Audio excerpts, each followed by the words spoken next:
Hello everyone, I hope आप सब अच्छे होंगे। सो इस वीडियो के अंदर हम सीटेट के कुछ प्रीवियस ईयर क्वेश्चन करने वाले हैं। तो जो फर्स्ट क्वेश्चन है that is who introduces learning disable word very first from the for the children suffer for various problem. किसने सबसे पहले लर्निंग डिसेबल वर्ड दिया था? तो जो राइट आंसर रहेगा इस क्वेश्चन के लिए that is Samuel Crick. Next question is which of the following psychologist is not supporter of views about psychology as a science of soul? Plato, Aristotle, Descartes, won't.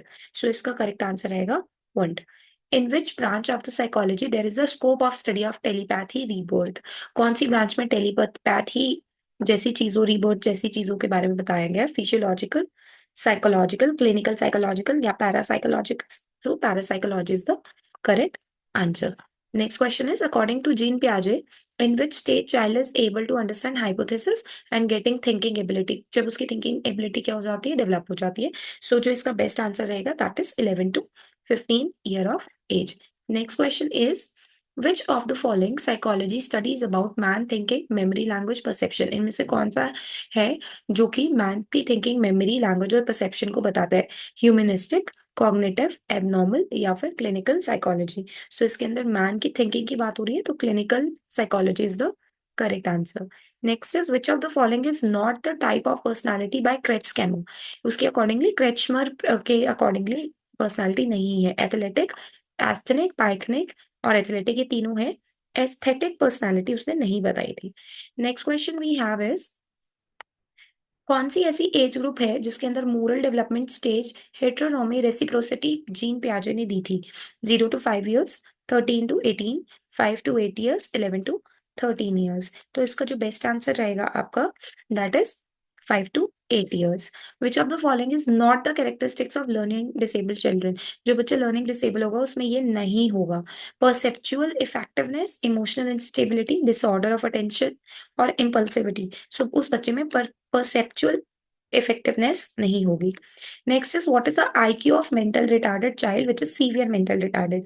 तो अगर आप IQ की theory पढ़ेंगे तो उसके अंदर आप देखेंगे जो मेंटली रिटार्डेड बच्चा है उसकी 20 से 35 यानी 20 to 35 is the correct answer. Then we have is in which stage of the development friendship develop toward sexual group? Same sexual group, girl girl के साथ रहना पसंद करती है और बॉय बॉय के साथ। So that is actually your 12 to 14 years of एज। इनमें से कौन सा ऐसा है जो रियलिस्टिक थिंकिंग को नहीं बताता?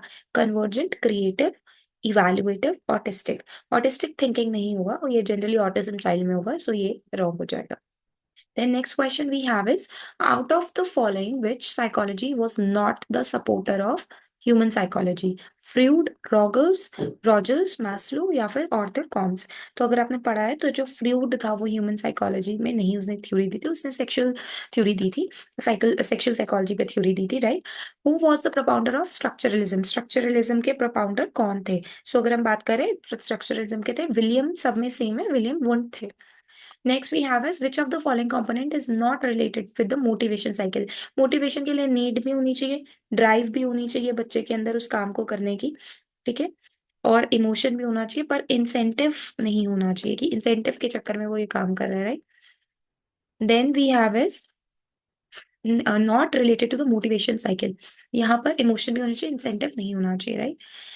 तो नेक्स्ट क्वेश्चन है the emotion of fear associated with which basic instinct? Fear किससे रिलेटेड है? रिपल्शन, पग्नेसिटी, अपील या एस्केप? देखो, डर कब लगता है? जब आप उस चीज से भागना चाहते हो, तो escape is the right answer. तो आज हमने 15 क्वेश्चंस किए, राइट? अगर आपको वीडियो अच्छी लग रही है तो प्लीज इसे लाइक, शेयर, सब्सक्राइब कर दीजिएगा, और अगर आपको इनमें से कोई भी थ्योरी को दोबारा से रिवाइज करना है तो मुझे कमेंट बॉक्स में डाल दीजिएगा, तो मैं उस थ्योरी को एक नई वीडियो के थ्रू एक्सप्लेन कर दूंगी। Thank you so much for watching.